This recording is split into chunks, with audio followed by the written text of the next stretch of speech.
Hey everyone, we are going to start a series of devotionals through the book of 1 Peter.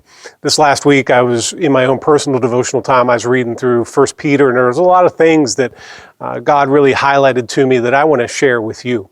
The first thing I want to talk to you about is how Peter begins. Peter reminds us that the life that we live here on this earth, that this earth is not our home. In 1 Peter chapter 1, he says, to those who reside as aliens. Now, not outer space aliens, but aliens of those people that live in a place that is not their home. In the same way, you and I we reside as pilgrims or aliens on this earth. We're just simply passing through.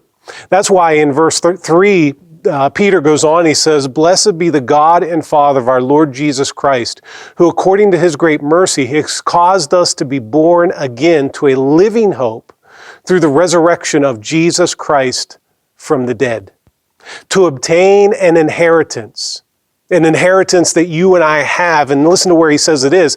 It's imperishable, it's undefiled, it does not fade away, reserved in heaven for you.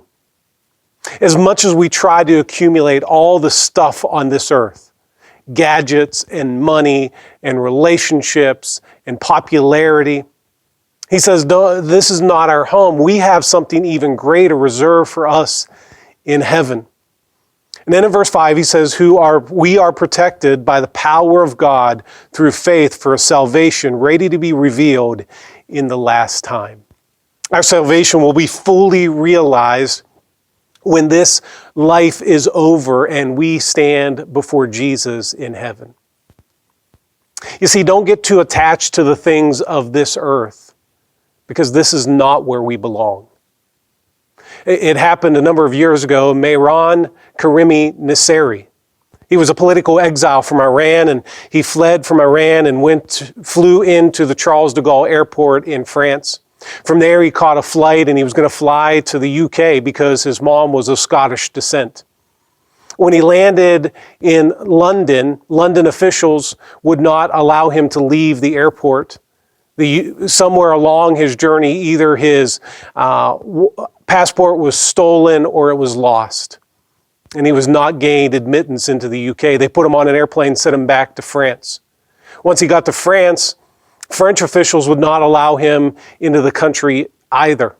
He could not go back to Iran, and there, for the next 18 years, from 1988 to 2006, Nassimi lived in the Charles de Gaulle airport in Terminal 1.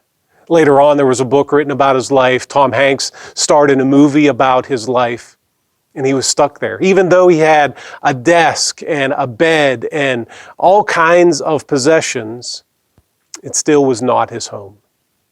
In the same way, this is not our home. Don't forget, believer, that we are just pilgrims. We're just aliens. We're just passing through. Don't chase after the things of this world, because one day, everything that you have today, one day is either going to be owned by someone else or on a trash pile somewhere.